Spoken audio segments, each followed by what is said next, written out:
സ്വർണ്ണ നിറമാർന്ന മാനായി ചമഞ്ഞ് രാമലക്ഷ്മണന്മാരെ സീതയിൽ നിന്ന് അകറ്റിത്തരണമെന്ന് രാവണൻ മാരീചൻ രാമസായകമേറ്റ് മരിക്കാൻ തീരുമാനിച്ചു. അതിനെ കിട്ടിയിരുന്നെങ്കിൽ എന്ന് സീതയെ മോഹിപ്പിക്കുകയും ചെയ്തു.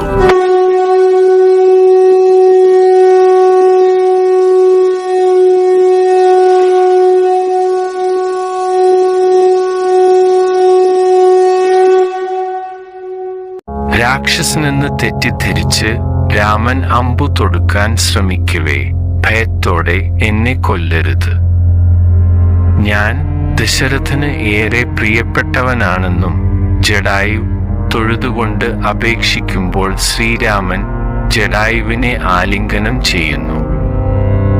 ഗംഗാനദിയുടെ വടക്കു ഭാഗത്താണ് രാമൻ ആശ്രമം നിർമ്മിച്ചത്. ലക്ഷ്മണൻ മുക്തി മാർഗത്തെക്കുറിച്ച് ഉപദേശം കൊടുത്തു വിശ്രമിക്കുമ്പോഴാണ് ശൂർപ്പണഖ അവിടേക്ക് എത്തുന്നത്. അവൾ സീതാരാമലക്ഷ്മണന്മാരെ കണ്ടു. തന്റെ ഇഷ്ടം രാമനോടാണ് ആദ്യം പറഞ്ഞത്. രാമൻ അവളെ ലക്ഷ്മണന്റെ അടുത്തേക്ക് അയച്ചു. അവർ ശൂർപ്പണഖയെ അങ്ങോട്ടും ഇങ്ങോട്ടും ഓടിച്ചു. പ്രണയാന്ധയായ അവൾ പെട്ടെന്ന് സ്വന്തം രൂപം പുറത്തെടുത്തു. അവൾ സീതയെ ആക്രമിക്കാൻ അടുത്തപ്പോൾ കോപത്തോടെ ലക്ഷ്മണൻ അവളുടെ നാസികാകുച ഛേദം ചെയ്തു. ശൂർപ്പണഖയുടെ നാസികാകുച ഛേദം നടത്തിയ സ്ഥലമാണ് ഇന്ന് നാസിക് എന്നറിയപ്പെടുന്നത്.